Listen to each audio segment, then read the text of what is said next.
It has been a nerve-wracking first week for parents after a loaded gun was found at a local school. Yesterday, a student was arrested at Westwood, accused of bringing a gun onto campus of that Richland 2 school. So News 19's Shelly Garzone spent the day today taking a closer look at how we can keep the schools safe.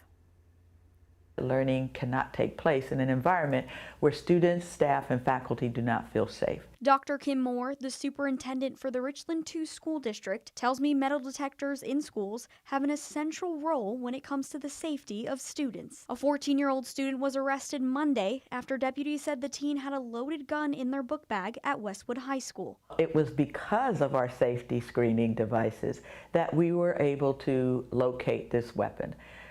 It was detected during the screening process, which is what the process is designed for. And then every step in the procedures that people have been trained on was executed perfectly, meaning that the device was identified, then the student was taken to another location with their backpack, searched by our SRO in the building, and turned over to law enforcement. And that is the process that we use to ensure that we are creating that safe and caring environment for everyone. Here's a look at students at Westwood High School going through security. According to Moore, every student goes through a safety screening when they enter school. They're instructed to empty out devices from their backpacks or purses, and if something sets off the metal detectors, that student is searched. Moore tells me every school in the district has a student resource officer, but metal detectors are unique to high schools, except for the occasional pop-ups in middle schools. Research has shown us across the nation that high schools tend to be the areas where you see more challenges when it comes to safety. And so to ensure that we have that safe learning environment for our students as well as our staff and our faculty, we felt that high schools would be the place to have our safety screenings in place every day that students are in the building. Oftentimes children find guns in their own home.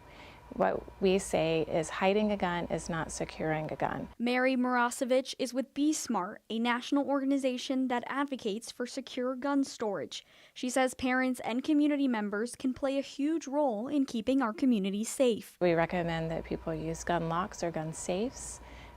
That way a child can't access a gun. We know that kids are curious, and we know that if they find a gun, oftentimes they will want to play with that gun and explore what that gun will do. Be Smart has partnered with many school districts in the area, including Richland 2 and local law enforcement, to inform parents and community members on how to better secure their guns. It really is on all of us to secure our firearms, because we don't want someone to be able to access it from their own home, but we also don't want to be a community member that leaves our gun in our vehicle and a child is accessing it there. Shelly Garzone, News 19, WLTX. Well, here's some good news tonight. According to Richland 2, in the first year that they had metal detectors, 6 guns were confiscated at school, but those metal detectors are working because in the second year, which was last school year, only 1 gun was found. All right.